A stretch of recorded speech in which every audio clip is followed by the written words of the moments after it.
শিক্ষিত মানুষ প্রশ্ন করলেই মেজাজ হারাচ্ছেন তৃণমূলের নেতা মন্ত্রীরা। শাসক দলের বিরুদ্ধে সরব জেইউপির রাজ্য সভাপতি খোবায়েব আমিন।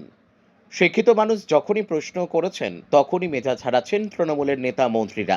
মানুষ ভূঁইয়া ও বাবুল সুপ্রিয় প্রসঙ্গে এমনই মন্তব্য করলেন জনতা ইউনাইটেড পার্টির রাজ্য সভাপতি খোবায়েব আমিন। গতকাল একটি কলেজের আনুষ্ঠানিক মঞ্চ থেকে কলেজের অধ্যাপক ও ছাত্রছাত্রীদেরকে অপমানজনক কথাবার্তা বলেন মানুষ ভূঁইয়া। তারপর থেকে বিষয়টি নিয়ে সরব হয়েছে শিক্ষিত সমাজ। সেই বিষয়ে অবশেষে মুখ খুললেন যে ইউপির রাজ্য সভাপতি খোবায়েব আমিন। তিনি বলেন, মানুষ শিক্ষিত হয়েছে এবং স্বাভাবিকভাবেই তারা শাসক দলের নেতা মন্ত্রীদের উদ্দেশ্যে প্রশ্ন ছুড়তে শুরু করেছে, যার ফলে তারা মেজাজ হারাচ্ছেন। কারণ তাদের কাছে উত্তর দেওয়ার মতো কিছু নেই। তারা কেবল মন্দির তৈরি করা ও খেলামেলা নিয়ে ব্যস্ত।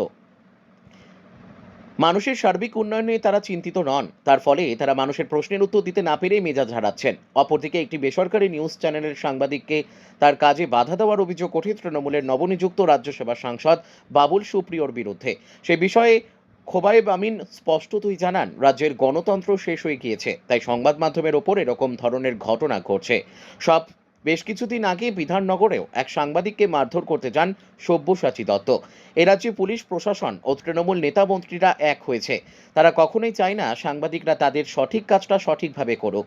তাদেরকে সঠিক প্রশ্ন করলেই তারা সাংবাদিকদের উপর আক্রমণ করছেন।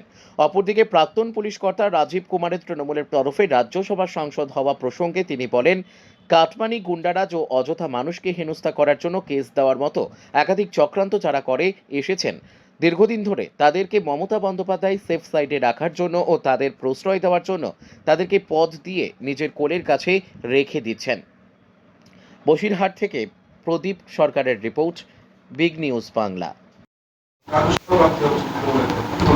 দেখুন, সুব্রত বক্সী তৃণমূলের, তাকে এখন বলা হচ্ছে অবসরে যাওয়ার জন্য, আপনারা জানেন তো।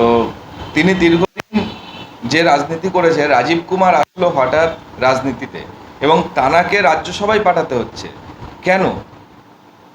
এবং এই জিনিসটা উত্তর 24 পরগনায় আপনারা দেখবেন, বিশেষ করে যত এখানে ডিএম হয়েছে, যারা এসপি হয়েছে, বেশিরভাগটাকে এখান থেকে নিয়ে গিয়ে তাদেরকে রাজনীতিতে দেওয়া হয়েছে। কারণ কি? এগুলো তদন্ত করলে দেখা যাবে এই যে দুর্নীতির চক্রান্ত, এই দুর্নীতির পিছনে তাদের সম্পূর্ণভাবে মদত। তাদের একটা সার্কেল তৈরি হয়ে আছে, সেই সার্কেলকে কাজে লাগানোর জন্য তাদেরকে কোনোভাবে হাতছাড়া করা যাবে না। এই জন্য সে মানুষকে কেস দিয়ে মারো আর দুর্নীতি করো, তোলো আর কাটমানি নাও, তার একটা অঙ্ক, একটা পরিকাঠামো তৈরি যারা করেছে তাদের ভিতরে এই রাজীব কুমারও আছে। যে কারণে এই দুর্নীতির ভারে তাকে কখনো সরকার হাতছাড়া করতে চাইছে না এবং মুখ্যমন্ত্রী হাতছাড়া করতে চাইছেন না। যে কারণে তাকে আবারও তার কাছে রেখে দেওয়ার জন্য একটা পদ দিয়ে, যে তুমি ভালো কাজ করেছো, তুমি আমার ভালো থাকতে পারো, তুমি ভালো ছেলে, বাধ্য ছেলে, এই মনে করে তাকে আবার কোলের পাশে একটা স্থায়ী জায়গা দেওয়া হলো।